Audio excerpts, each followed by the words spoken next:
Jadi salat yang diterima Allah, diterima atau tidak diterima Allah itu tidak seperti apa yang kita rasakan. Boleh jadi kita sangat khusyuk, ya aku sangat senang sekali kali ini salatnya. Boleh jadi aku ini betul-betul salatnya asyik lah rasanya itu. Jangan pastikan bahwa itu salatnya diterima. Siapa tahu mukena yang kita pakai itu mukena hasil sogokan orang. Siapa tahu mukena yang kita bawa ini adalah pemberian pemborong, ada mau riswa namanya. Siapa tahu makanan yang kita makan tadi itu adalah hasil curian. 40 hari, 40 malam salatnya orang tidak akan diterima kalau mengkonsumsi barang haram dalam tubuhnya. Hadis loh Bapak Ibu. Kalau ada uang korupsi yang masuk dalam perut kita, satu amplop 40 hari, 40 malam, sholat kita nggak diterima. Kalau tiap hari kita makan gaji buta, hitung aja. Apakah rasa asyik sholat itu menjadi petanda sholat kita dikabulkan? No. Allah yang tahu mana sholat yang mau diterima. Sebaliknya juga, rasanya kok ya Allah, aku belum menemukan dirimu.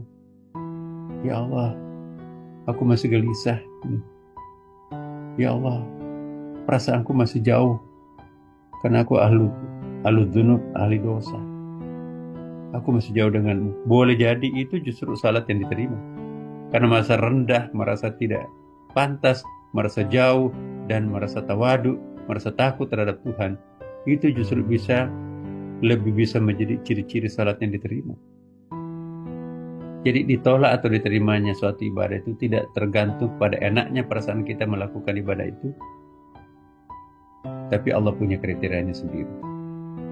Makanya itu jauh yang diharamkan, yang syubhat, dan dekati, dan lakukan yang diperintahkan. Diterima salat kita atau tidak, itu urusan Allah.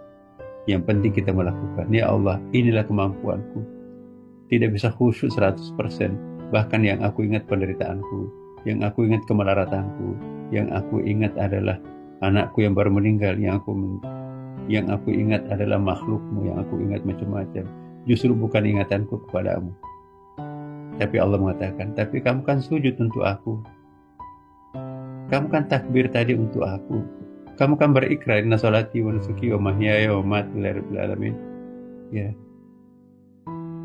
Jadi jangan putus asa karena kita tidak merasa tune in ya. Belum tentu. Justru jangan-jangan itu malah justru diterima Allah karena kita merasa hina di depan Allah. Lebih gampang menerima ibadahnya orang yang merasa hina di depan Allah daripada merasa sok cuci di hadapan. Kalian itu nggak ada. Salat kalian nggak sah. Salat kalian nggak batal. Nggak benar tuh. Contoh salat yang benar akulah.